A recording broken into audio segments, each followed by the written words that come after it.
और उपदेश करके दुख दूर कर रहे हैं। कितने का दुख दूर कर रहे हैं? कोई जो समझता है समझ लेता है, बाकी तो सब दुख ही में पड़े हैं। ईश्वर ने दुनिया तो बना दी, लेकिन वो समझ नहीं पाया इसका परिणाम क्या होगा। अब आज पर्यंत वो नहीं समझ पा रहा है। उसके उपदेशक जितने हैं सब एक दूसरे को नास्तिक कहते हैं, काफिर कहते हैं। आज तक वो बोल नहीं पाया कि तुम लोग गलत हो। ऐसा नहीं कहना चाहिए। ये सारी थ्योरियां, सारे सिद्धांत भ्रम से उत्पन्न है। ईश्वर को हम गढ़ते हैं और ठीक से गढ़ नहीं पाते हैं। जैसा हरि है, जैसा हम समझते हैं हरि, वैसा नहीं है। रविदास साहब ने कहा है। रविदास की वाणी पर अभी मैंने काम किया है। निर्गुणी धारा के 10 संतों पर काम कर दिया। रविदास पर कल पूरा हुआ है। उन्होंने एक पंक्ति बहुत बढ़िया कही है कि हर जैसा हम समझते हैं वैसा नहीं है।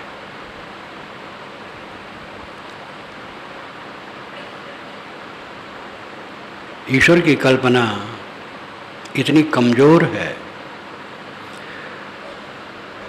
कि वह मनुष्य को और कमजोर बनाती है।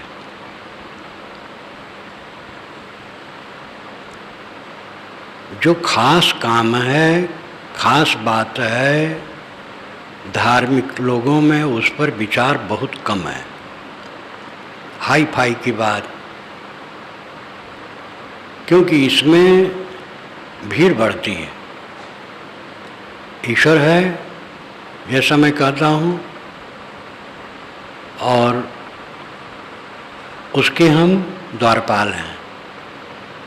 हमारे पास आओ, ईश्वर के दरवाजे में प्रवेश करा देंगे। ये सब जंजाल दुनिया कब नहीं थी।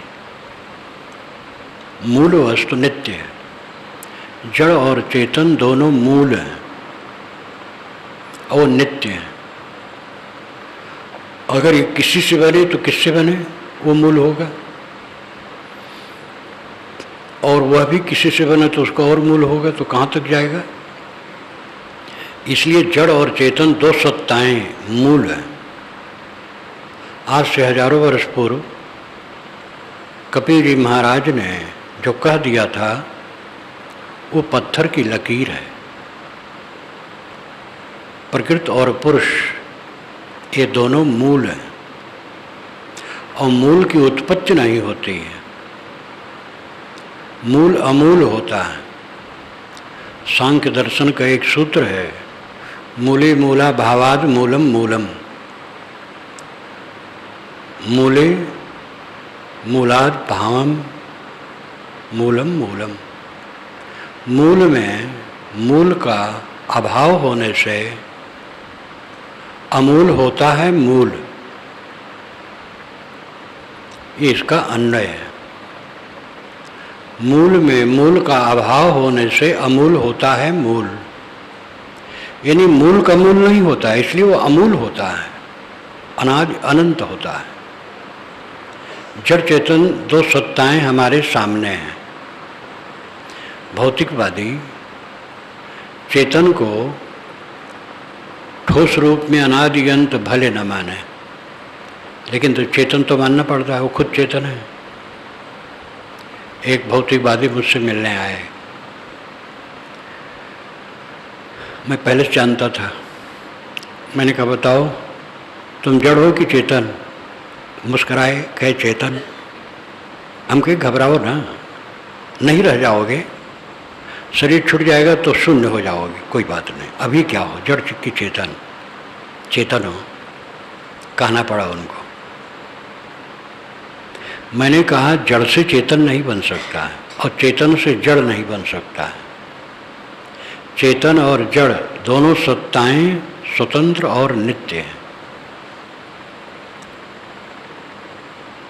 जो मूल द्रव्य होता है उसके गुणधर्म उसमें अनादि निहित होता है।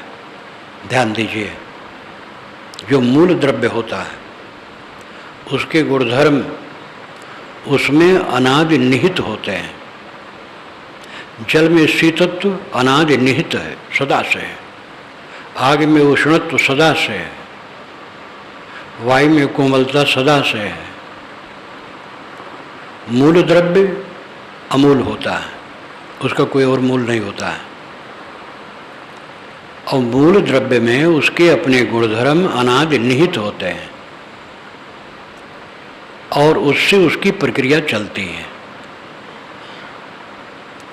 इस बात को समझ लेने पर सारी भ्रांतियां उड़ जाती हैं।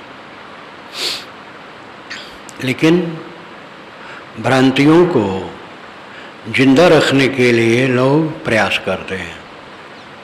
इस्लाम परंपरा में गजाली साहब अन्य मौलवियों से ज़्यादा समझदार हुए, उदार हुए,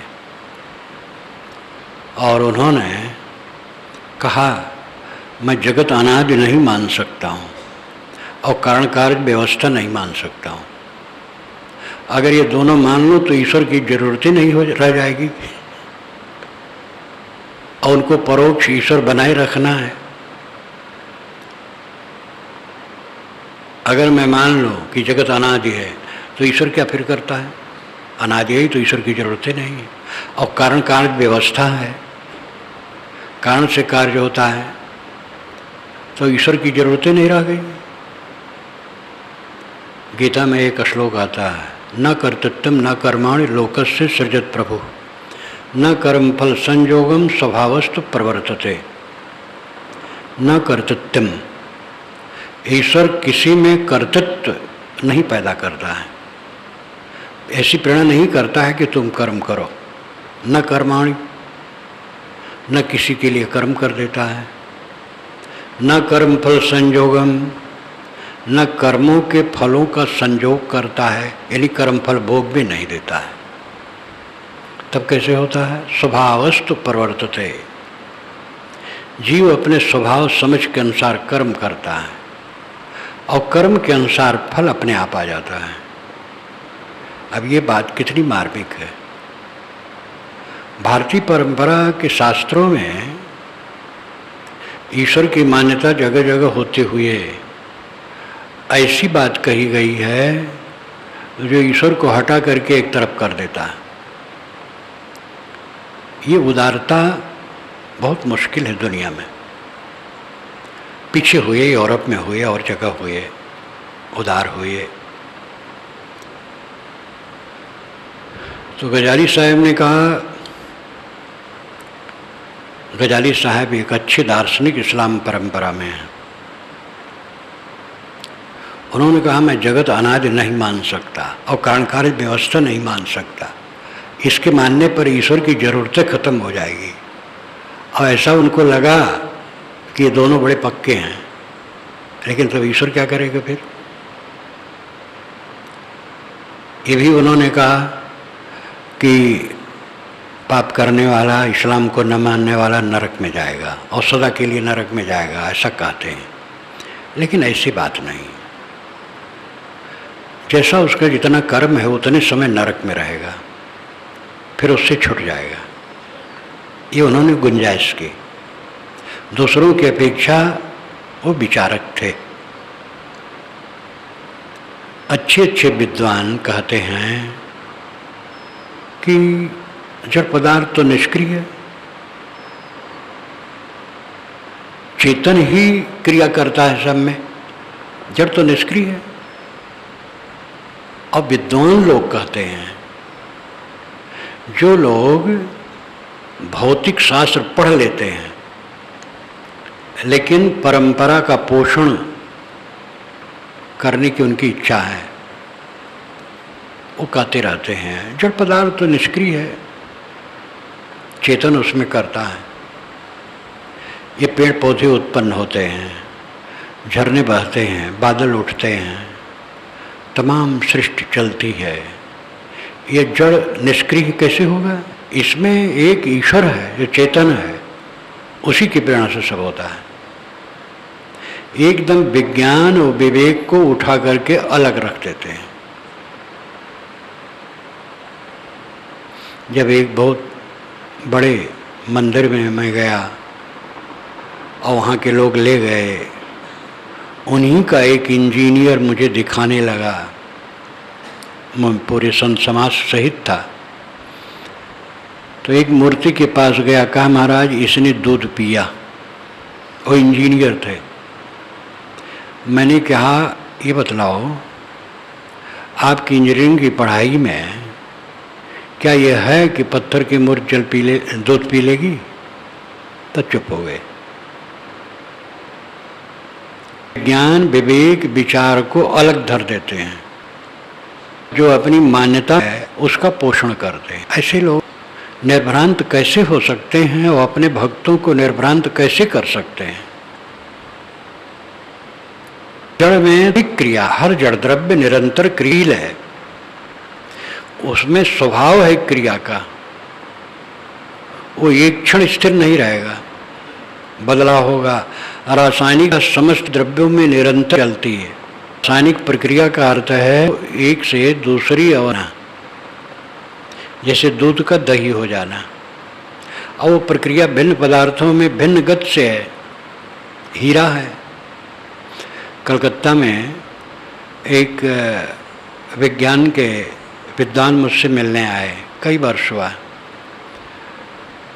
उन्होंने अपनी भाषा में सब कहा, मुझे याद भी नहीं है, वो सब बहुत दिन हो गए।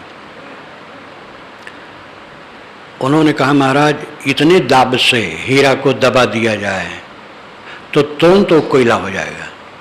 तुरंत। हीरा कोयला है ही, कार्बन जम जम करके हीरा होता है।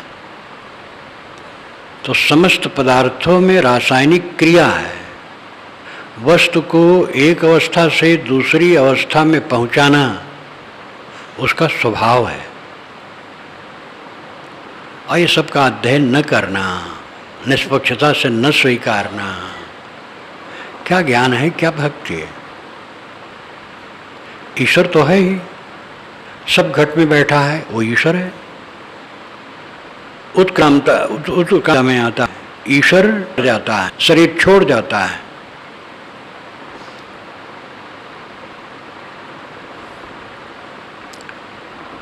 घट घट में जो बैठा है वही तो ईश्वर है। और ईश्वरवादी भी कहते हैं कि सबके दिल में ईश्वर बैठा है। अब विचार ये करना है कि हमारे शरीर है या शरीर चलो, इसमें दो चेतन सत्ता का अनुभव होता है।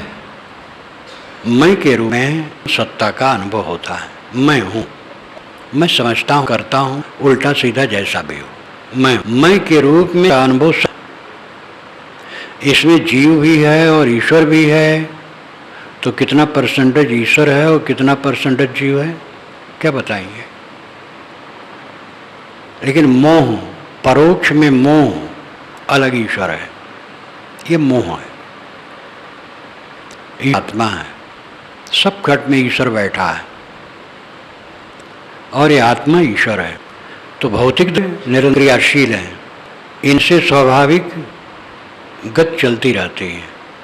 चेतन ज्ञान स्वरूप है, वो विकारी नहीं है। मन इंद्रियों के संबंध में वो क्रियाशील प्रतीत होता है। मैं हूँ, मैं सोचता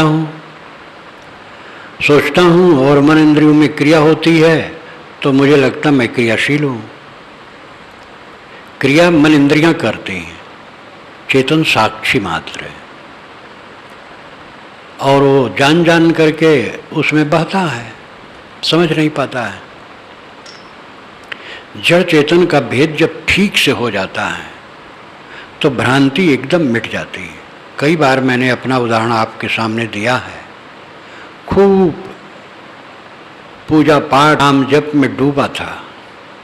जब कबीर साहब का विचार मिला तो चित्त में आंदोलन हुआ और उसकी खोज में मैं पड़ गया।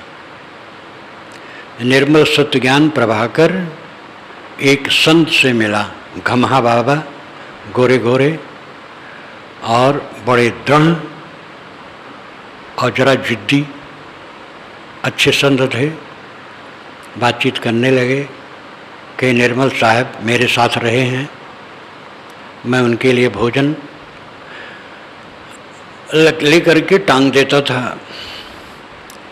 वो बताए ज़्यादा उम्र के थे। कैसा, मैंने कहा साहब उनकी पुस्तक हमें चाहिए, तो रखे थे, 1 रुपये को मिलती थी उस समय, तो मैंने उनको 2 रुपये दिए और निर्मल साहब की पुस्तक फिर त्रिका मिली। हमारा सारा भ्रम शांत हो गया। जड़ चेतन निर्णय अच्छी चेतन निरा है, फिर भ्रांति नहीं। एक हमारे बड़े गुरु भाई तिलक साहब थे, वो अच्छे पंडित, भागवत कथा इत्यादि थे, बहुत दूर दूर तक गुरु भाव में आए, साधु हो गए, बूढ़े थे। वह गए जहाँ मेरा जन्म स्थान था, रहे। जब चले तो मैंने कहा साहब मुझे कुछ ज्ञान दीजिए। उन्होंने कहा अब ज्ञान क्या दूँ, जड़ चेतन निर्णय तुम्हें हो गया है, तो अब ज्ञान बाकी नहीं है, बस आचरण करो। ये बात मुझे समय समय याद आ जाती है। जड़ चेतन निर्णय ठीक से हो जाए, भूत प्रेत जादू टोना जंतर मंतर झाड़ फूंक दिशाशूल शकुन अपशकुन सारे भ्रम उड़ जाएंगे। देवी देवता परोक्ष ईश्वर की कल्पना सब उड़ जाएगा। जड़ चेतन का अभिन्नवाद उड़ जाएगा। जड़ चेतन का निर्णय हो गया तो चेतन अलग है, जड़ अलग है। जड़ कभी चेतन नहीं होता, चेतन कभी जड़ नहीं होता। ऐसे दर्शन है कि चेतन ही है, जड़ नहीं है। भ्रम से जगत प्रतीत होता है, चेतन ही है, जड़ है ही नहीं। ये महाअंधविश्वास है, एक जोश है। जड़ है चेतन है, दोनों अलग अलग हैं और दोनों के संयोग से प्रपंच है। इस प्रपंच में आकर के हम भूल जाते हैं। अपने को संभालें, यह हमारा कर्तव्य है। हम वर्तमान दृश्य पदार्थों में पूर्णता चाहते हैं। जवानी पूर्ण नहीं है, थोड़े दिन की चमक है, 18 से 28 तक, फिर खस्ता। सौंदर्य कितने दिन तक रहेगा, वाक शक्ति कितने दिन तक रहेगी, धन का संबंध कितने दिन तक रहेगा, प्रेमियों का संबंध कितने दिन तक रहेगा। जिन बच्चों के लिए लोग लालायित होते हैं, अहंकार करते हैं हमारे इतने बच्चे, बच्चों से वो गिरफ्त होते हैं और घर में बैठे रहते हैं और बच्चे, उनको बारंबार लगता है कि हमारा अपमान हो रहा है, बच्चे हमारा सम्मान नहीं कर रहे हैं। ये संसार ऐसा है क्योंकि हम कुछ चाहते हैं, बाहर से पूर्ण होना चाहते हैं, सब पर शासन करके पूर्ण होना चाहते हैं। शासन न करो, सेवा करो। आप पिता हो, आप गुरु हो, आप बड़े हो, शासन न करो, सेवा करो। किसी को दबा करके कुछ नहीं कर सकते हो, स्वतंत्र करके कर सकते हो। विवेक पूर्वक स्वतंत्रता की आवश्यकता है। अगला आदमी समझेगा, विवेक से रहेगा, जो नहीं समझेगा वो अलग हो जाएगा और समझने वाले फिर समझेंगे। हम स्वयं उत्तेजित हो जाएंगे, सब गड़बड़ हो जाएगा। प्रायः लोग बच्चों से उत्तेजित हो जाते हैं। छोटे छोटे बच्चे हैं, बड़े प्यारे बड़े हुए, उनकी इच्छाएं, उनका अहंकार जगता है और अपने माता पिता के प्रति ही उनकी दृष्टि बदल जाती है। इस अवस्था में माता पिता क्लेश पाते हैं। वो क्लेश पाने का कारण है अपना अज्ञान। वो स्वतंत्र जीव हैं। छोटे छोटे थे, मासूम थे, अब बड़े हो गए। उनकी अपनी ख्वाहिशें, उनका अपना अहंकार, देखने की नज़रिया।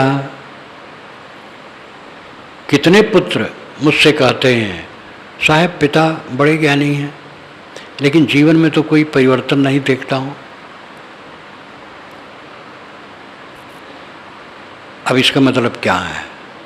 जानते हैं, समझते हैं, और उनको ऐसा लगता है, श्रद्धा नहीं होती। उनका भी दोष है, वो ऐसा न देखें। जैसा पिता चल पाते हैं चलते हैं, उनके प्रति श्रद्धा रखें। दूसरे की बारीकी से, दूसरे को बारीकी से देखना तो बहुत सरल है, अपने को बारीकी से देखना चाहिए।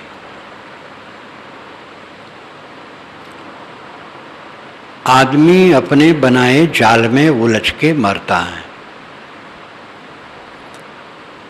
अपना बाग जो लगाया जाता है उसी में उलझा जाता है। और उलझने का कारण यही है कि हम सब में पूर्णता खोजते हैं। लड़का पूर्ण आज्ञाकारी हो, शिष्य पूर्ण आज्ञाकारी हो, साथी लोग पूर्ण आज्ञाकारी हों।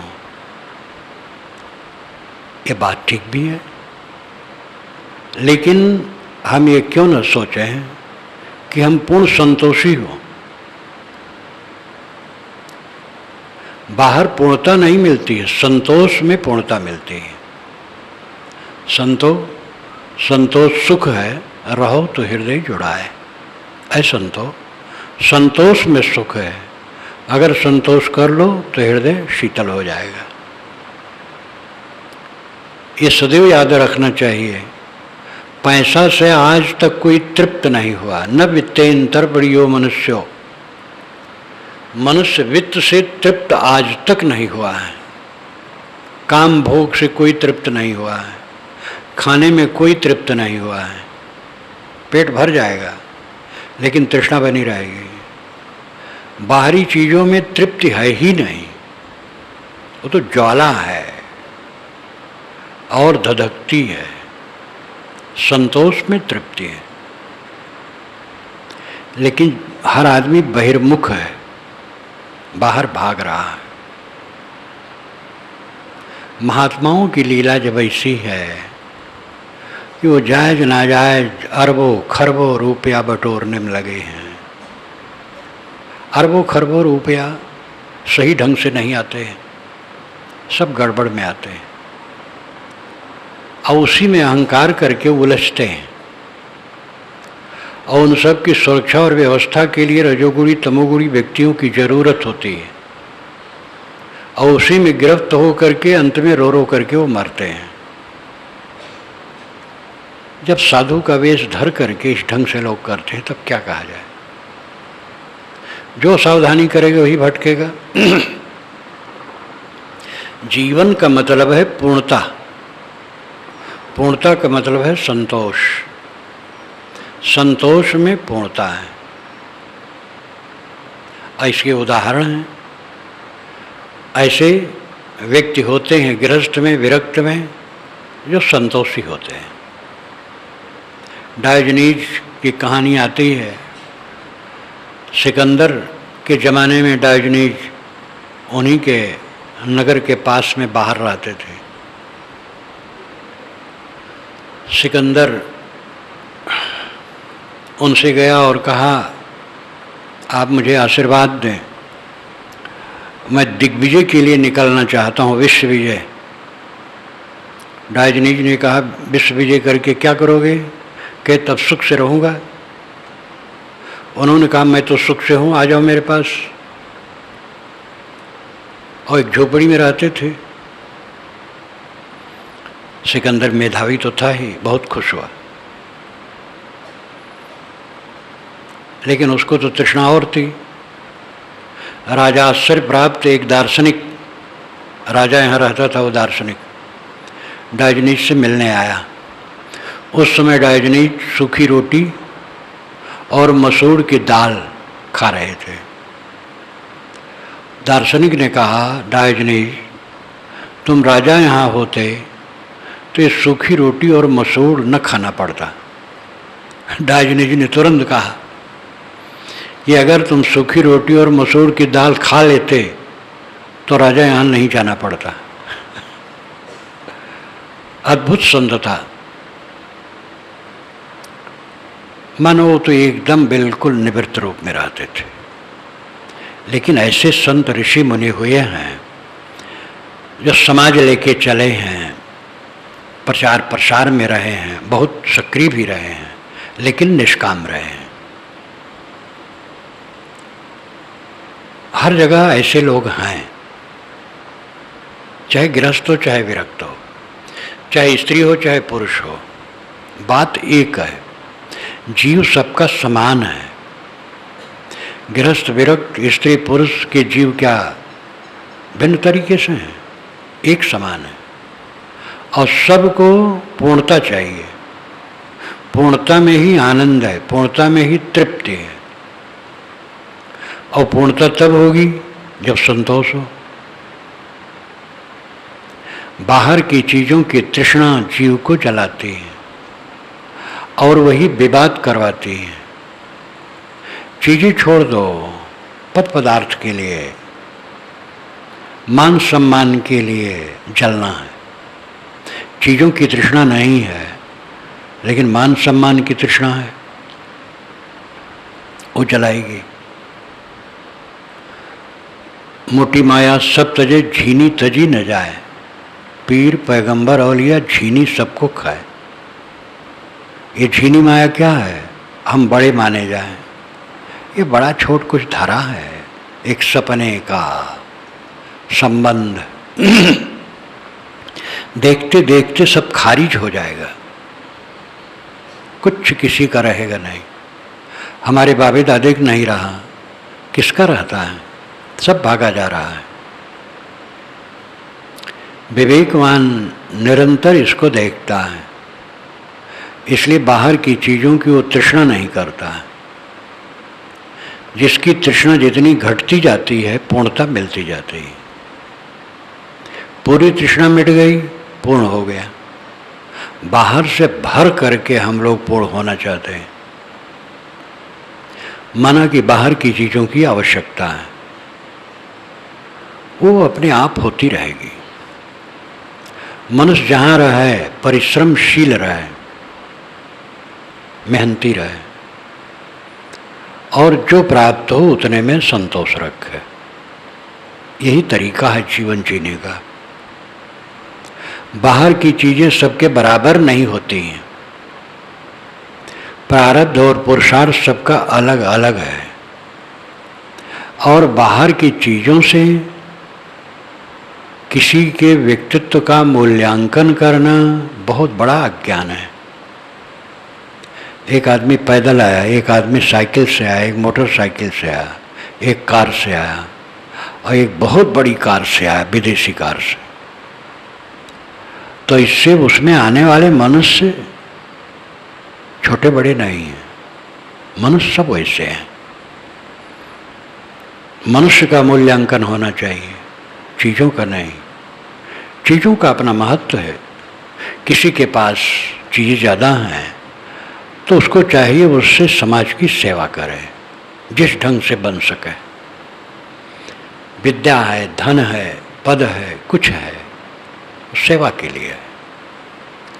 ज़्यादा धन है तो हम क्या खाएंगे? 1000 रोटी तो नहीं खा पाएंगे, कुंतल 2 कुंतल चावल का भात तो नहीं खा पाएंगे। बहुत बड़ा मकान है, लेकिन सोएंगे तो 4 हाथ जमीन में। चीज़ें हैं तो सेवा में लगना चाहिए। अपनी पूर्णता वस्तुओं के मापदंड में मानना बहुत बड़ी भूल है। अंतर संतुष्ट अपनी पूर्णता। जो तू चाहे मुझको छाड़ सकल की आश, मुझ ही ऐसा होए रहो सब सुख तेरे पास। साहब कहते अगर तुम मुझे चाहते हो तो जैसे मैं निष्काम हूँ वैसे तुम भी निष्काम हो जाओ, बस सब सुख तुम्हारे पास है। सब सुख कहाँ है? बीजक में साहब ने अनेक बार सब सुख और सब दुख कहा है। करो विचार जो सब दुख जाई और सब सुख तेरे पास। सब दुख है मन का उद्वेग, काम उद्वेग, लोभ उद्वेग, क्रोध उद्वेग, द्वेष उद्वेग, ईर्षा उद्वेग। उद्वेग मात्र दुख है और सब सुख है शांत। और ये अपने को मांजने से होगा, पैसा बढ़ाने से नहीं होगा, बहुत विद्वान हो जाने से नहीं होगा, गुरु बाबा बन जाने से नहीं होगा, नाम कहाँ तक लिए जाएं। ये बाहर की चीज़ों से सब सुख नहीं होगा, अंतर संतुष्टि से सब सुख होगा। लेकिन अंतर संतुष्टि प्रदर्शन की चीज नहीं है। किसी के पास रुपए हैं, प्रदर्शन की चीज है, और चीजें हैं वो प्रदर्शन की चीज है। संतुष्टि प्रदर्शन की चीज नहीं है, वो गुप्त है। और मनुष्य प्रदर्शन चाहता है, वो अध्यात्म से बहुत दूर है। जो प्रदर्शन में पड़ा है वो बहुत दूर है। इन बातों पर ध्यान दो। मेरे कथन का विषय पूर्णता। सब जीव पूर्णता चाहते हैं, लेकिन भ्रमवश बाहरी वस्तुओं से पूर्णता चाहते हैं, जो असंभव है। आज तक किसी को नहीं हुआ, सब अपूर्णता ही में चले गए। महान सिकंदर की योग्यता अद्भुत थी। 19 वर्ष की उम्र में वो चला है विश्व विजय में। शरीर यूनान का तो था ही, लंबा चौड़ा गोरा, और बुद्धि प्रतिभा उतने समय में उसकी राजनीति कूटनीति इतनी प्रौढ़ है, अद्भुत। अगर वो अपने देश में रह करके शांति से विकास करता तो उसकी प्रजा के लिए बहुत सुविधा होती, लेकिन उस पर उसने कुछ ध्यान नहीं दिया। विश्व विजय में निकला और निरपराध लोगों को मारता, काटता, कब्जा करता चला गया। जब उसके सैनिक ही थके, वो जमाना तो नहीं था हवाई जहाज से आगे चले जाएं, रथ से आते थे, घोड़े से आते थे। सैनिकों ने कहा बहुत दिन हो गए बच्चों से छुटे, इसलिए अब घर की याद आती है और ये युद्ध का कोई ठिकाना नहीं है। अंत में थक करके वो लौटा, लेकिन सीधे लौट जाता तो भी कुशल। लड़ते लड़ते गया और एक जगह मारा गया। क्या पाया? नाम हो गया महान सिकंदर। इतना अद्भुत गुण होते हुए भी वो महान शैतान हो गया। सिकंदर महान शैतान हो गया और यूनान का घोर पतन हुआ। रचनात्मक काम वो कर ही नहीं सका। ये उदाहरण है, और ये उदाहरण सब तरफ है। बुद्धि है, और बुद्धि का उपयोग हम रचनात्मक कार्य में नहीं करते हैं तो ध्वंसात्मक में वो लगेगी। धन, विद्या, पद, कुछ भी है, वो रचनात्मक लोक कल्याण, आत्म कल्याण के लिए लगे, विध्वंस के लिए नहीं। दूसरे को नीचा दिखा करके हम सुखी नहीं हो सकते हैं। सबका सम्मान करके सुखी हो सकते हैं। हमारा विरोधी है, उसके लिए भी हमारे मन में कोई दुर्भाव नहीं होना चाहिए। एक सपने की तरह है 4 दिन का मेला, पता नहीं कब सांसा टूट जाए। इसलिए विवेकवान सब समय शरीर को छोड़े रहते हैं। मन से जिसने शरीर छोड़ दिया वो सब समय मुक्त ही है। श्री पूर्ण साहब ने निर्णय सार ही में कहा है, गुरु शिष्य पारक कहलाए, 2 देह जब दूर बहाए। गुरु और शिष्य दोनों पारक हो गए ज्ञान स्वरूप। जब दोनों ने देह को दूर फेंक दिया, तो देह को दूर फेंक देने को काट के थोड़ी फेंकना है, मन से दूर कर दिया। ये हाड़ चाम का ढांचा दुख से भरा, अनाथ मानित अमंगलमय, दुखपूर्ण समझकर देहाध्यास को त्याग दिया। जीना मरना दोनों बराबर हो गया। सदैव कृत कृत। देहाभिमान छोड़ देने पर कोई दुख नहीं रहता है। ये काम करो। गृहस्थ, विरक्त, स्त्री, पुरुष जो समझ पाए सबको ये काम करना चाहिए। देह तो सबकी छूटेगी। साधु की देह छूटे, गृहस्थ की न छूटे ऐसी बात नहीं है, सबकी छूटेगी। देहाभिमान को छोड़ो। पूर्णता वस्तुओं में मत खोजो।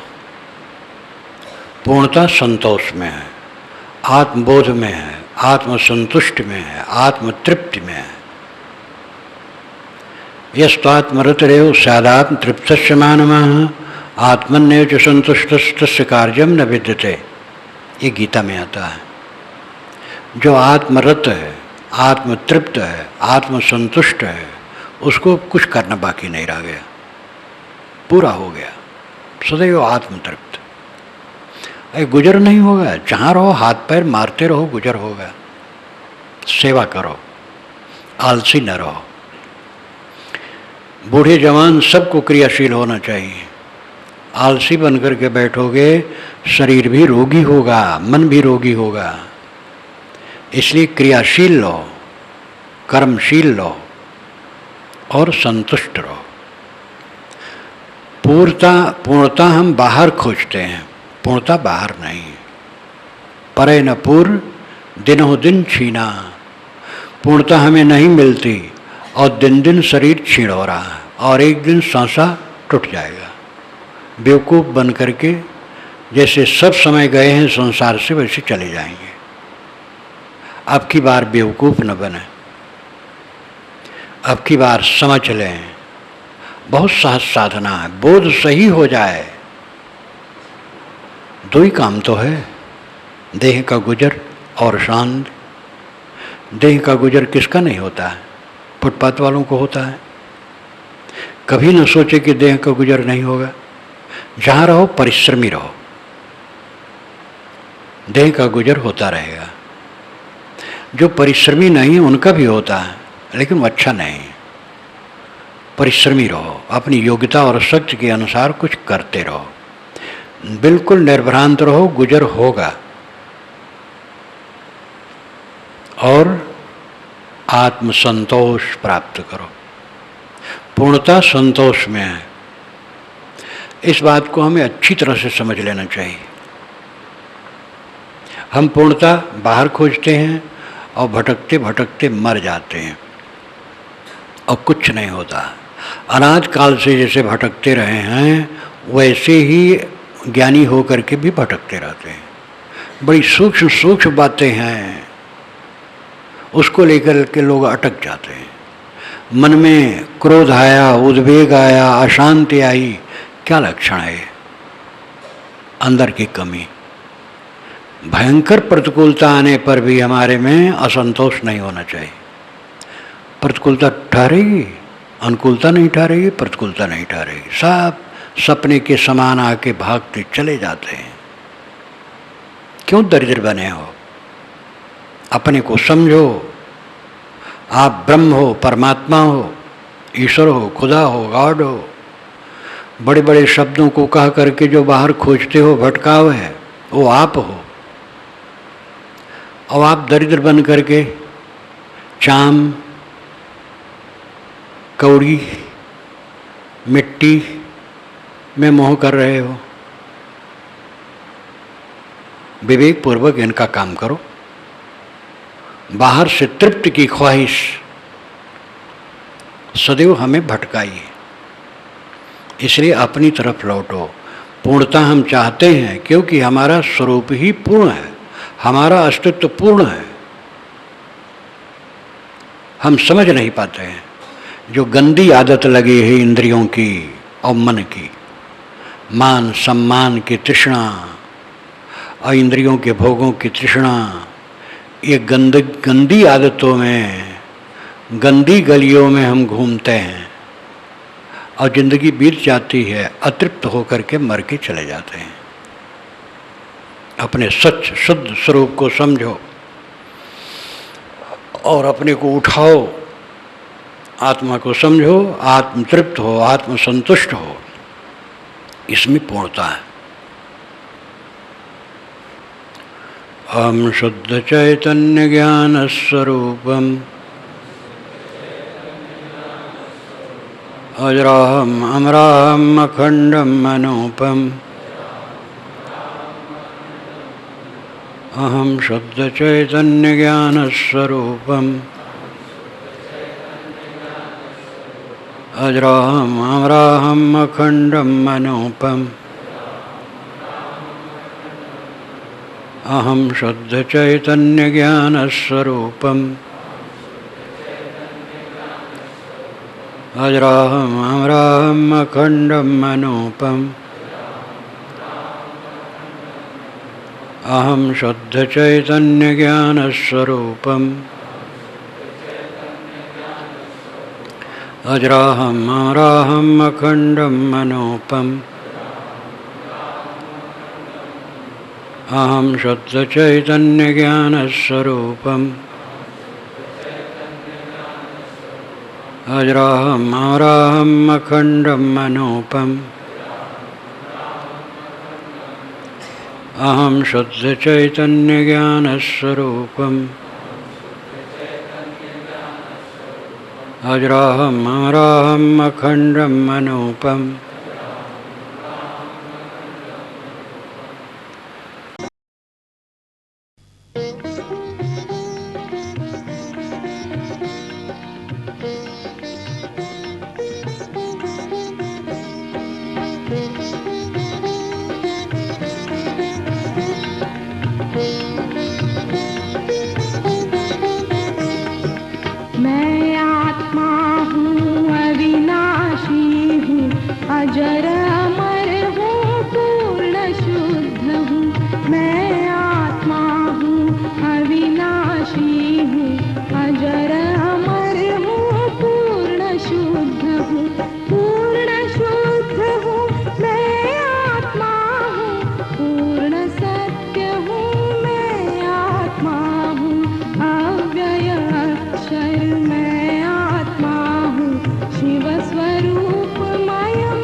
नित्यानंदी मैं आत्मा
हमारे जीवन का घाटा क्या है?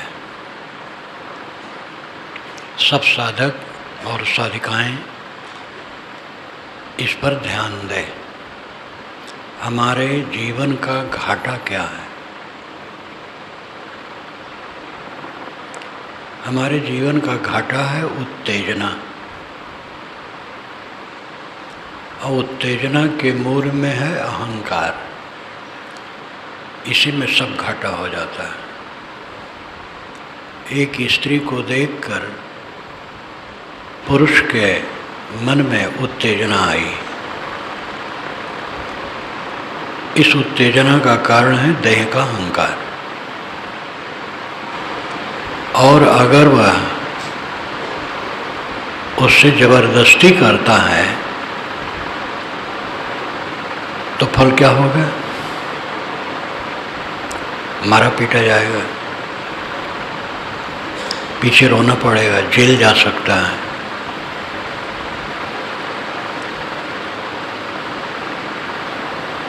अपने मन के प्रतिकूल बात देख करके क्रोध की उत्तेजना आई।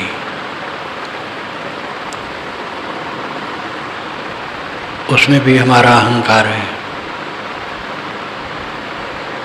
और क्रोध की उत्तेजना में अव्यवस्थित शब्द बोले, अगर मारपीट किए तो और बढ़ गया, और पीछे पश्चाताप, विवाद, बात बढ़ी तो मुकदमा और जेल भी होगा। लोभ की उत्तेजना आई, नाजायज काम किए, पीछे पश्चाताप होगा। वो बात खुली, सबकी नज़रों से गिरेंगे, और विस्तार होगा तो जेल, सजा, सब कुछ है।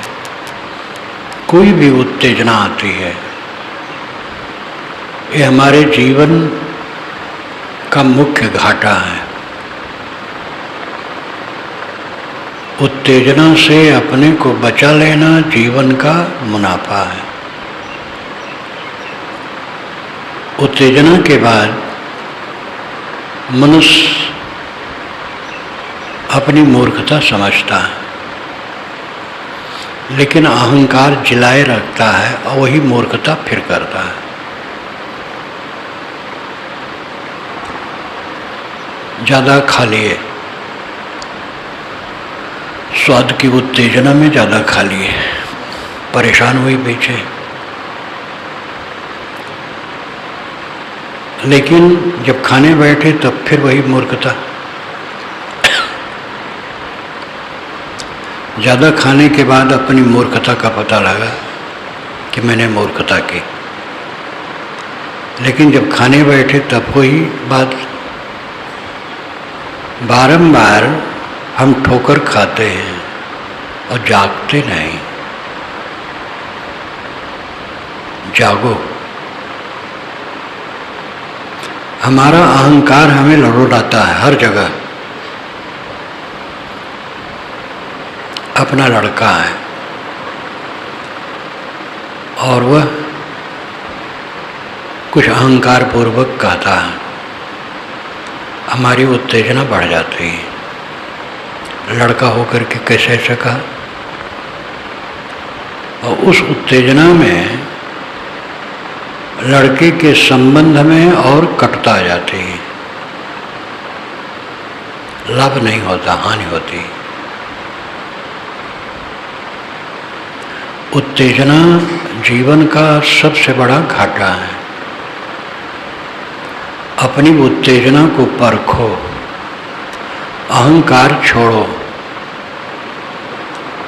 जो हमारे चारों तरफ लोग फैले हैं मित्र, चाहे वो पुत्र हों, चाहे शिष्य हों, चाहे नाती पनाती हों और हों, सब मित्र हैं। कोई बड़ा छोट नहीं है। बड़ा छोट की अपनी मर्यादा है, उसका पालन करना चाहिए। लेकिन मूलतः कोई बड़ा छोट नहीं है। सबके पास अहंकार है सबके पास कामनाएं हैं, सबके पास अंधकार है अविद्या का। और इस भुलावन वन में कब कोई क्या कहता है, क्या सोचता है, क्या बरतता है, कोई ठिकाना है? अपने अंधकार को देखो। दूसरे के अंधकार को देखना तो बहुत सरल है।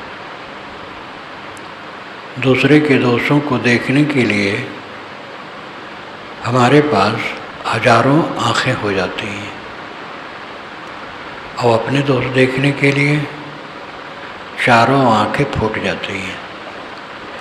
दो चम की आँखें और दो विवेक विचारे सब बंद हो जाते हैं। ऐसी स्थिति में कोई शांति कैसे पाएगा?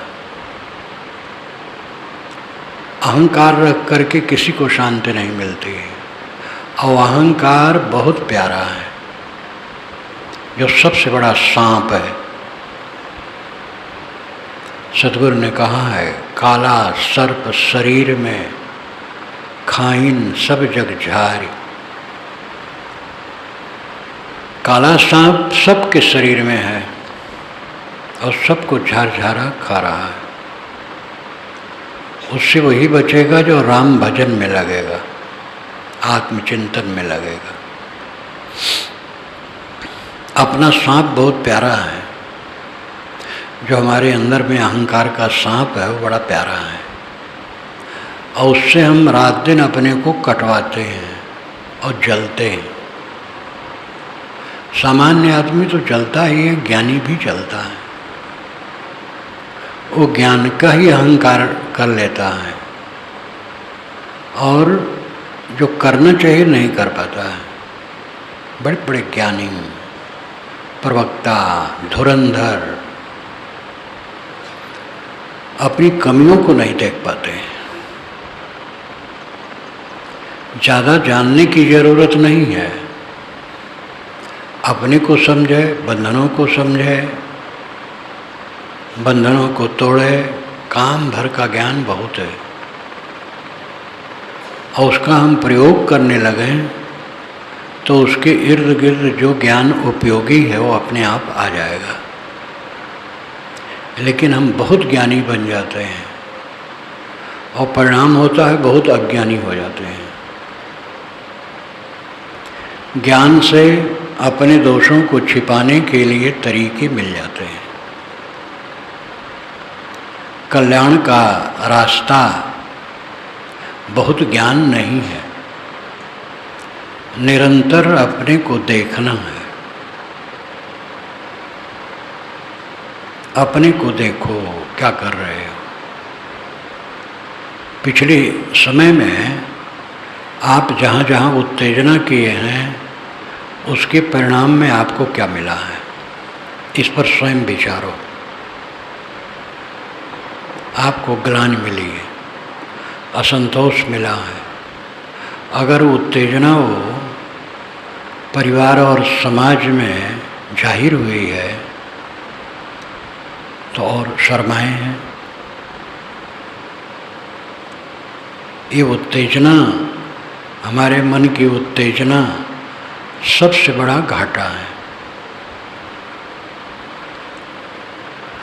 उत्तेजना के मूल में अहंकार है। अहंकार का सांप सब के अंदर है। हम ज्ञानी तो हैं, लेकिन अज्ञानी कब बनते हैं इसको देखना है। ये ज्ञानी होना काम नहीं करेगा, अज्ञान को देखना काम करेगा। अपने अज्ञान को जो देखता है वो ज्ञानी है, और जो पढ़ा लिखा है, बुद्धि और प्रतिभा के जोर पर जानता है, ठीक है, उसका उपयोग है। लेकिन कोई अपने अज्ञान को न देखे तो मस्तिष्क में भरा ज्ञान काम नहीं करेगा, बल्कि और उल्टा करेगा। ज्ञानम शताम मानमदादिनाशनम के साचितम तन्मदमान कारणम स्थानम विविक्तम यमनाम विमुक्त्य कामातुराणाम मत काम कारणम। अपात्र व्यक्ति में ज्ञान मान और मद का कारण बनता है और सुपात्र व्यक्ति में ज्ञान मान मद का नाशक बनता है। एकांत में कामी जाता है तो कामातुर हो जाता है और एकांत में साधक जाता है तो शांति प्राप्त करता है। चीज़ वही है।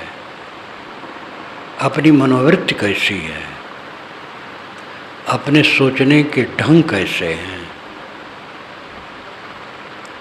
अपने सोचने के ढंग को ठीक करो। पैसा का घाटा हो जाए बड़ी चिंता होती है, और भी कहीं भी लौकिक घाटा में बड़ी चिंता होती है, जबकि संसार घाटा रूप है। जितना मुनाफा होता है घाटे में जाना है, आज नहीं तो कल। सब धर करके चले जाओगे, घाटा घाटा हो जाएगा। कितने सेठ साहूकार बहुत धन पैदा करके फिर चले जाते हैं।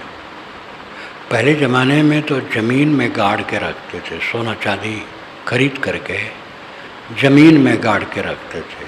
आज भी लोग रखते हैं और चले गए तो ज़मीन में पड़ा है। अगर कोई जानता है तो निकाल के उपयोग किया, नहीं जानता तो उसी पड़ा है। घाटा, लौकिक वस्तुओं का घाटा असली घाटा नहीं है। घाटा और मुनाफा दोनों स्थितियों में हमारा गुजर बसर होगा। भोजन मिलेगा, कपड़े मिलेंगे, सोने की जगह मिलेगी। अगर भोजन मिल जाए, कपड़े मिल जाएं, सोने की जगह मिल जाए और मन शांत रहे तो इससे बड़ी उपलब्धि क्या होगी। भोजन, कपड़े और निवास तो मिलते हैं, शांत मन नहीं, तो सब घाटा है। इस पर गौर करना चाहिए। हमारी दृष्टि सदैव स्थूल बनी रहती है, तुलनात्मक अध्ययन मन करता रहता है।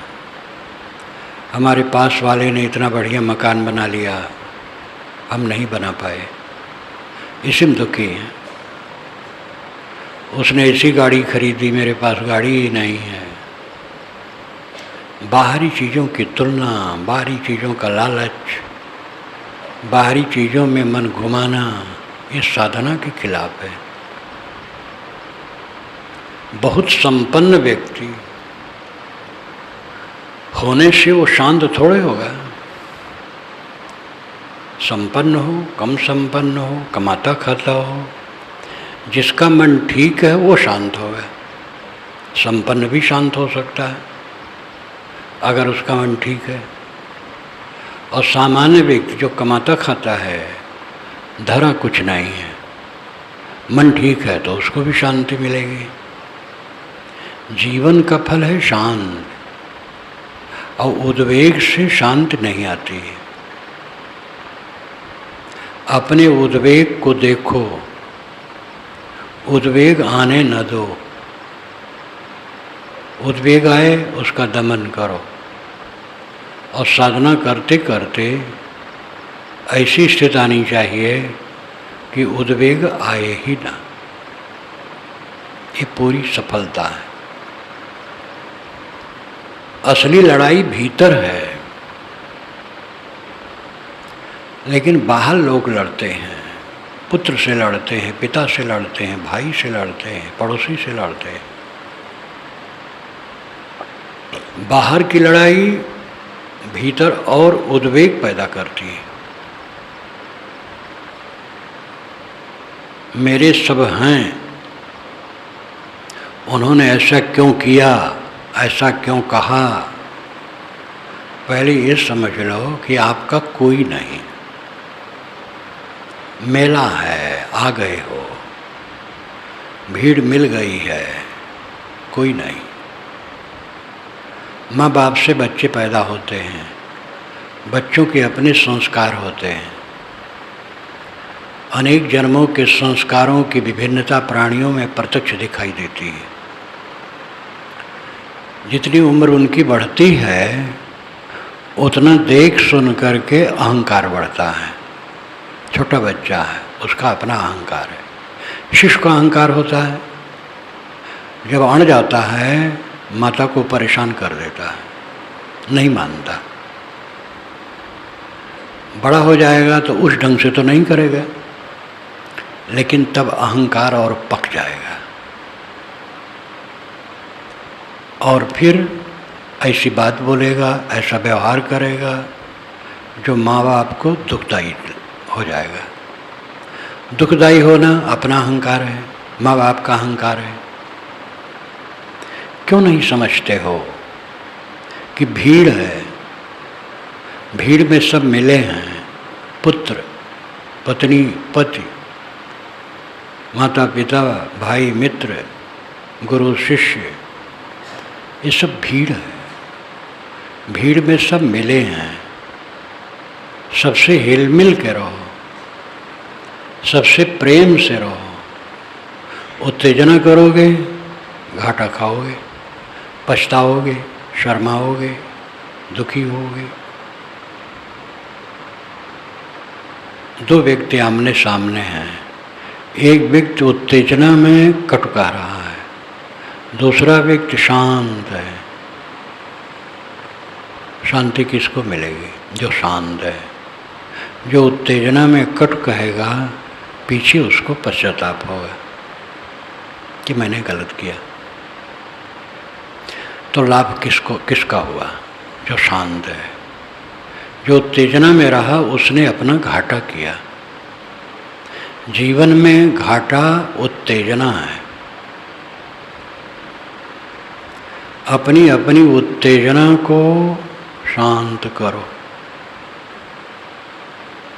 और ये एक दिन की बात नहीं है, जीवन भर की बात है। फिसले फिसले फिसले, बड़े ज्ञानी हम हैं, बड़े ज्ञानी हम हैं, बड़े विद्वान हैं, अंदर में फिसले। गुर्रा तो सकते हैं बाहर, हम ज्ञानी हैं, हम महात्मा हैं, हम भक्त हैं, लेकिन ये गुर्राना और नुकसान करेगा। विनम्र बनो। जो अपने दोषों को निरंतर देखता है उसका अहंकार गलता जाता है। जिसका अहंकार गलता जाता है उसको अपने दोष सब दिखाई देने लगते हैं। साधक वह है जो अपने दोषों को देख ले। जो दूसरे के दोषों को देख करके उसका वर्णन करता है वो तो महाबाधक है। साधक अपने दोषों को देखता है और दोषों को देख लेना ही साधना है। अपने दोषों को देख लेना साधना है। हम लोगों में डाल करके अपने को उलझा देते हैं। कुछ लोगों को बटोर लेते हैं परिवार के नाम पर, समाज के नाम पर। और ये पक्का समझ लो, विभिन्न व्यक्ति हैं, विभिन्न संस्कार हैं। हमारे पास ही बैठा कोई क्या सोचता हमें क्या पता है। और सोच के अनुसार क्रिया और वाणी होती है। जो जैसे सोचता है वैसे समय से बोलता है और वैसे वो कर्म करता है। किस पर अपना अधिकार है? अपने पर अधिकार है और अधिकार प्राप्त नहीं कर पा रहे हो। अपना शीतल हो जाओ, अहंकार शून्य हो जाओ। ये बहुत सरल है और ये कर नहीं पा रहे हो।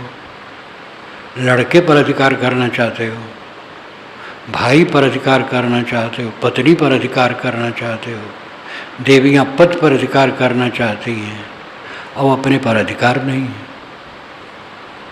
सरल तरीका है अपने पर अधिकार करना। जिसने अपने पर अधिकार कर लिया सब पर विजय हो गई। इच्छा ही नहीं रह गई दूसरे पर अधिकार जमाने। जब इच्छा ही नहीं है, शांत है। और शांत आदमी जो कुछ काम करेगा उसमें उसको पछताना नहीं पड़ेगा, व्यवहार भी अच्छा होगा। लड़का अगर उत्तेजित है, पिता उत्तेजित न हो। लड़के की अपनी इच्छा है, समझ है, पिता उत्तेजित नहीं होता है तो लड़के को पश्चाताप होगा, नहीं पश्चाताप होगा तो विवाद तो नहीं करेगा। और सबके अंदर में वही ब्रह्म बैठा है, कैसे नहीं पश्चाताप होगा। गलती कर देने के बाद अहंकारी आदमी को भी लगता है कि मैंने ठीक नहीं किया। प्रबल अहंकार है इसलिए गलती नहीं सुधारता है, लेकिन पता तो लग जाता है कि मैंने गलती की है। अगला आदमी संभाले, दूसरा आदमी भी ठंडा होगा। पत्नी ने अगर गुस्से में तड़फ उठी, पति अगर शांत रहे तो पत्नी को अपने आप पश्चाताप होगा। लेकिन पत्नी तड़पी, पति और तड़पा। ज़्यादातर तो पति ही तड़पते हैं, गुर्राते हैं और उल्टा पलटा कहते हैं। देवियाँ तो बहुत सहती, कोई भी हो, देवी हो देवता हो, सह लेने वाला पश्चाताप नहीं करता है, सहाने वाला पश्चाताप करता है। जो उत्तेजित नहीं होता है उसके जीवन में पश्चाताप नहीं है, जो उत्तेजित होता है वो पश्चाताप करता है। कर्म का लेखा कहीं कटता नहीं है। गलत करके भी जो कहता है कि मैं ठीक किया हूँ, जबान से कह दे, लेकिन अंदर में तो हर समय लिखावट चल रही है। ये मन रूपी प्रापी में सब अंकित होता जा रहा है। बाहर की प्रापी आजकल जानते हैं थोड़े में बड़ी बड़ी किताबें भर जाती हैं, लेकिन ये प्रापी बहुत स्थूल है। मन तो दिखाई नहीं देता है और इतनी बड़ी प्रापी है कि जन्म जन्मांतरों के संस्कार उसमें अंकित हैं। इस जीवन के सब अंकित ही हैं। हम मुंह से कह करके कि हम ठीक करते हैं, अंदर में वैसे थोड़ी लिखा जाएगा। जो आप करते हैं वो अंदर में लिखा जाएगा। आपका झूठ नहीं लिखा जाएगा, फुर लिखा जाएगा। जो आप झूठ बोल करके अपने को पवित्र कहते हैं, वो अंदर में तो वही लिखा जाएगा जो करते हैं, तो ऑटोमेटिक है।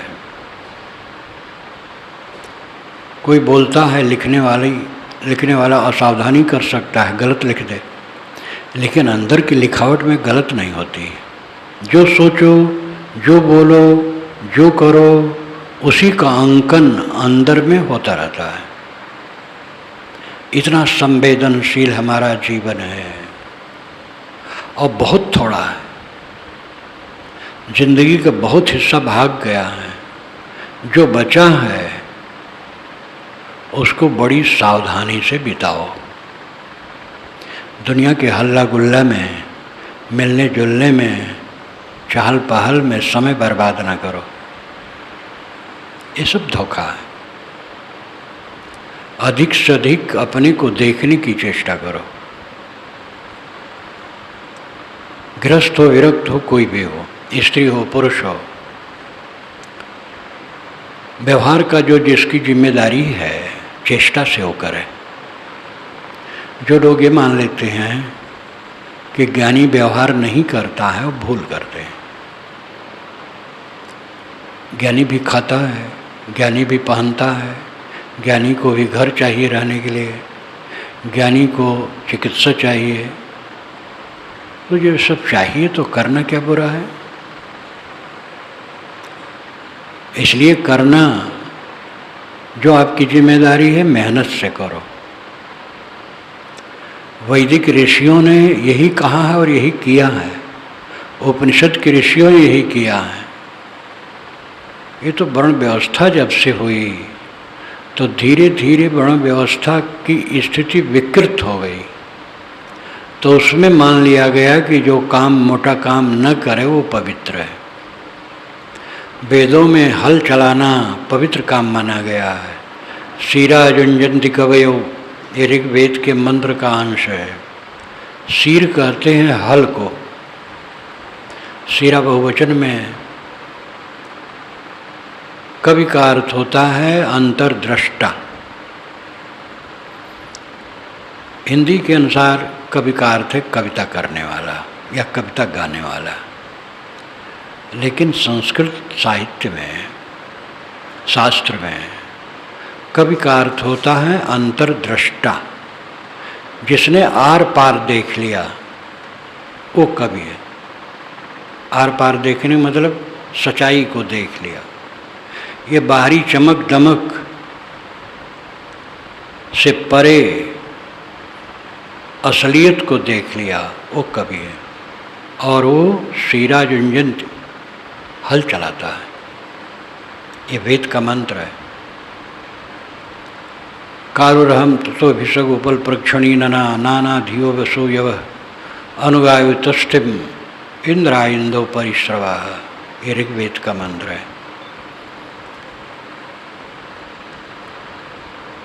ऋषि कहता है कि मैं शिल्पी हूँ, लकड़ी छीलता हूँ, बढ़ी कम करता हूँ। और माता भड़भूज है, पिता वैद्य है। धन के लिए हम नाना काम करते हैं, जैसे चरागाह में गायें घास खोजती हैं। इतनी ईमानदारी, इतनी सरलता। वैदिक ऋषि निश्चल है, जो समझते हैं वो कहते हैं, छल कपट नहीं उनमें। भ्रांतियाँ हैं, प्राकृतिक शक्तियों को देवी देवता मान करके उनकी उपासना है, लेकिन उसी में आगे चल करके ऊपर उठा गया है। लेकिन उनकी सबसे बड़ी विशेषता है निश्चलता। जो मन में है वो कहते हैं, छल कपट नहीं करते हैं। जैसे चमत्कारी आडंबर पीछे फैलाया गया वैसा वो नहीं कहते हैं। उपनिषद के सभी ऋषि, आश्रम है, गायें हैं, चराई जाती हैं गायें, खेती बाड़ी होती है और काम करते हैं। निर्गुणी धारा के संत तो कर्म कर ही हैं और कर्म करके महापक्षधर हैं। जिस निर्गुणी धारा के प्रवर्तक कबीर माने जाते हैं, कबीर, नानक, दादू, दरिया, घीसा, पलटो, रविदास, सब कर्म कर संत है। तो अपने अपने काम में कभी ढील नहीं होना चाहिए। जो आप काम करते हैं उसको सचौटी से करें, समय बर्बाद न करें। लोगों में बैठकर ही हू करके, व्यर्थ चर्चा करके, राजनीतिक चर्चा करके समय बर्बाद न करें। राजनीति करने वाले हैं, वो सब कर रहे हैं, उसमें तो इतनी धमा चौकड़ी है कि एक को हटा करके स्वयं बैठना चाहते हैं। राजनीति में आपकी ज़रूरत नहीं है, आप अपनी साधना करो। व्यर्थ राजनीति की चर्चा करना, बकवास करना, इस समय बर्बाद करना अपना बहुत बड़ा नुकसान है। हमारे जीवन में समय सबसे मूल्यवान है। हम अपने जीवन के समय में धन कमा सकते हैं, लेकिन धन से जीवन के समय को बढ़ा नहीं सकते हैं। हम अपने जीवन के समय में विद्या अध्ययन कर सकते हैं, लेकिन विद्या और विद्वता से जीवन के समय को बढ़ा नहीं सकते हैं। जीवन के समय में बाल बच्चे इत्यादि सब पैदा कर सकते हैं, लेकिन उन बाल बच्चों के बल से हमारे जीवन का समय बढ़ नहीं सकता। जीवन का समय सबसे मूल्यवान है और उसको ही हू हंसी मजाक राजनीतिक चर्चा में न बिताओ। सारा समय सेवा के बाद जो पाओ स्वाध्याय और साधना में लगाओ। ज्ञान की पुस्तकें पढ़ो और एकांत चिंतन करो, अपने गुण दोषों को देखो, फिर मन को शांत करके स्थिर हो। ये सब काम करो। हर इंसान के साथ अपना व्यवहार है और अपना अध्यात्म है। राजनेताओं का व्यवहार राजनीति है, वो करते हैं। राजनेताओं में भी ऐसे लोग हैं जो ज्ञान की पुस्तकों का स्वाध्याय करते हैं, और जो बन सकता है अपने ढंग से कुछ करते हैं। राजनेताओं में राजनेता भ्रष्ट होते कहा जाता है, राजनेताओं में भी अच्छे लोग होते हैं। राजनीति ऐसी चीज है कि उसमें भ्रष्ट कह देना तो सरल है, भ्रष्ट कहने वाले ही राजनीति में जाएं तो पता लगेगा कैसा जटिल है वो। लेकिन ये तो पक्का है कि हर पार्टी में अच्छे राजनेता हैं और हर पार्टी में गड़बड़ है। तो राजनेता का व्यवहार है राजनीति करना, और जो समझदार हैं वो राजनीति करते हुए अपनी आध्यात्मिक चिंतना ही करते हैं, उनका काम है। हम लोग देखें जो हमारा व्यवहार हो सचोटी से उसमें करें, ढील ढाल नहीं। जो सेवा में ढील होता है उसका चित्त शुद्ध नहीं हो सकता है, उसका मन स्वयं दगा करेगा कि मैं काम नहीं कर रहा हूँ, दूसरे लोगों की नज़र से वो गिरेगा। जो सेवापरायण है अंदर से संतुष्ट और तृप्त होगा, बाहर से भी लोगों की नज़रों में उठा रहेगा। इसलिए जहाँ जो सेवा हो सचौटी से करो। गोरखपुर में मेरा भाषण होता था आधा घंटा, रेलवे कॉलोनी के प्रांगण में। वहाँ करीब 50,000 रेलवे में कर्मचारी से लेकर के बड़े अफसर, IAS अफसर सब होते हैं, और आधा घंटा जो खाने पीने का अवसर छुट्टी मिलती है उसी में मेरा होता था। वही लोग बुलाते थे, पूरा भर जाता था चारों तरफ बाग,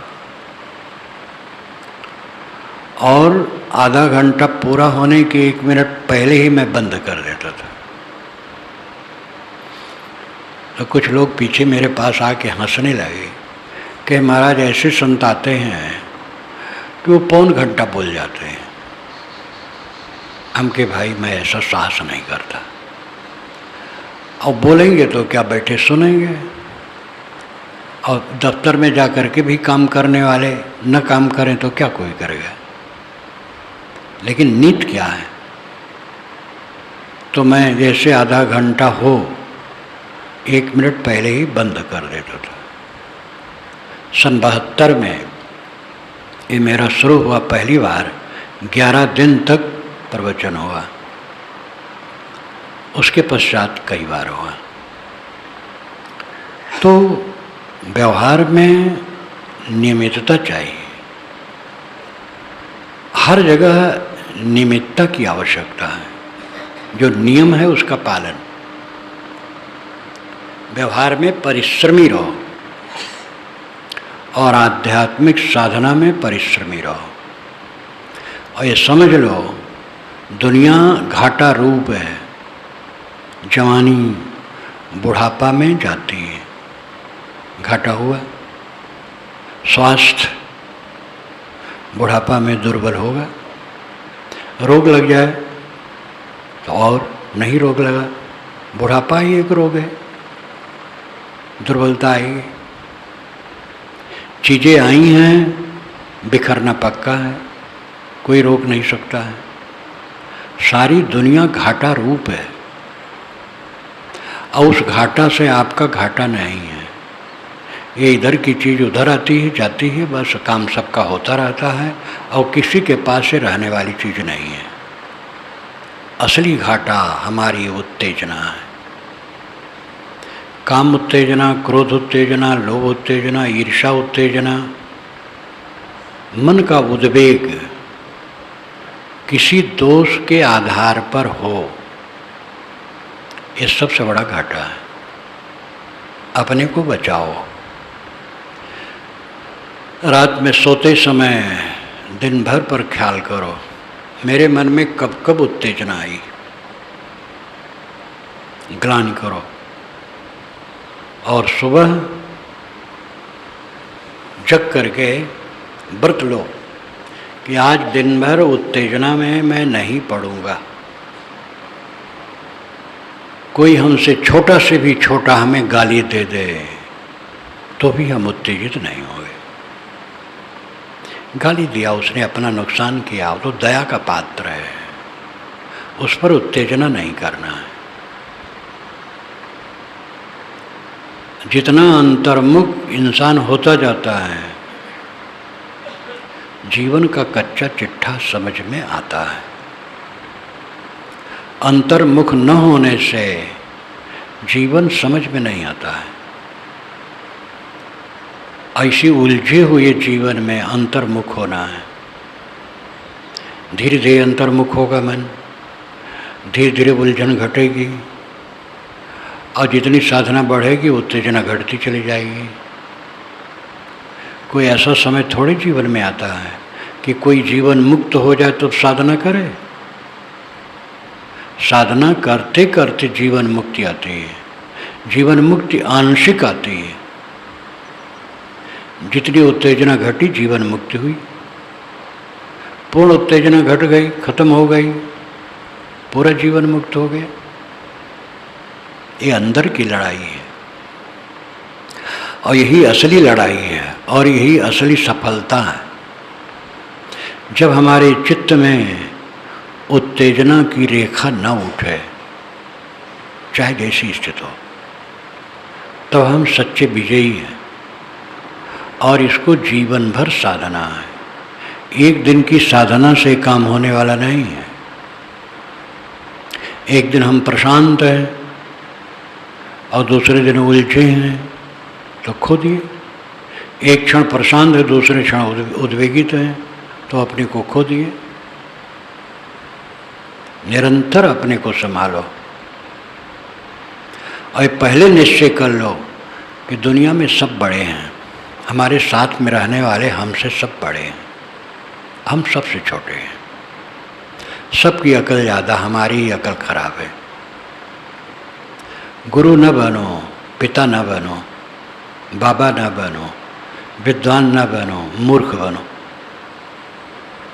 मूर्खता तो बड़ी है, लेकिन हम मूर्ख नहीं बनते हैं। अंदर में मूर्खता है, ऊपर में विद्वान बने। उत्तेजना क्या है? मूर्खता। और अपने को बड़ा बने हैं, हम बड़े हैं, ज्ञानी हैं। और अंदर में है मूर्खता। ज्ञानी न बनो, मूर्ख बनो। मूर्खता को देखो, अपनी मूर्खता को देखो तो समझ में आएगा जीवन। ज्ञानी बनोगे, हम ज्ञानी हैं, तो मूर्ख बनोगे।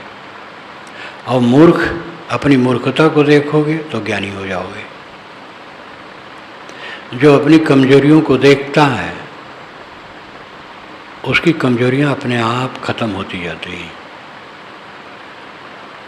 कमजोरियां मिटने लगती हैं। अपनी कमजोरियों को हम नहीं देखते हैं। कोई थोड़ा कह दे तुम्हारे में गलती है तो हम सांप की तरह फनफना उठते हैं। लेकिन जो सच्चा ज्ञानी होगा वो गंभीर हो जाएगा। आप सच कहते हैं। एक महात्मा को एक ने कहा, कपटी कहीं का। महात्मा ने कहा, काया का पट पहने हैं, कपटी तो है ही। 30 वर्ष हुए मुझे साधु वेश में आए, आपने परखा। कहने वाला शर्मा गया।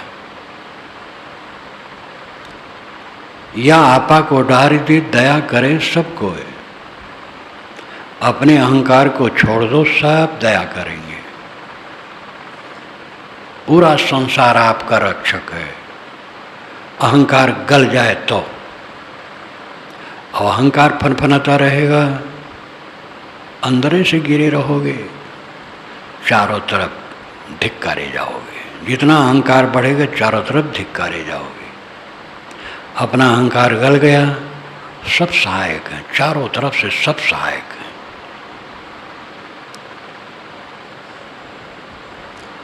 कबीर साहब की वाणी में जो आता है, शीश उतारे भुई धरे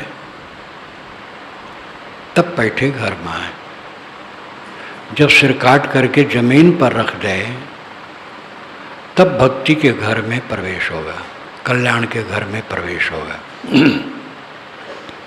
पलटू साहब ने तो इसकी बड़ी पुनरावृत्ति की है, बारंबार पुनरावृत्ति की है। सिर धर दो उतार कर, मार दो अपने आप को, तब पाओगे वह पद जो परमानंद है। और अपने अपने ढंग से सब कहें, किसी भाषा में हो, सब जगह कहें, क्योंकि जो साधक होता है तो जो अंतर्मुख होता है सबकी दशा एक हो जाती है। कल्याण की जैसे तीव्र इच्छा है और अंतर्मुख है, वो सबकी दशा यही हो जाएगी। साहब ने कहा, समझे की गति एक है, जिन समझा सब ठौर, कहें कबीर ये बीच के बल कहीं और की और। जितने समझदार हैं सबकी दशा एक है। ये जो बीच के लोग हैं बकबक करते हैं, बोध हो जाए अपने आत्मा का और अहंकार मिटावे, बस काम पूरा है। ये समझ लो कि मेरा उद्देश्य बाहर नहीं है, उद्देश्य गोल मकसद बाहर नहीं है। बाहर से न कोई परमात्मा मिलने वाला है, न बाहर से मोक्ष नाम की वस्तु मिलने वाली है। परमात्मा आत्मा है, मोक्ष है उत्तेजना समाप्त हो जाना। बाहरी चीज़ों को लेकर के जो आकर्षण होता उत्तेजना है। किसी मकान देखे मन में आकर्षण आया, ये उत्तेजना है। किसी को रूप सौंदर्य देखे आकर्षण आया, उत्तेजना है।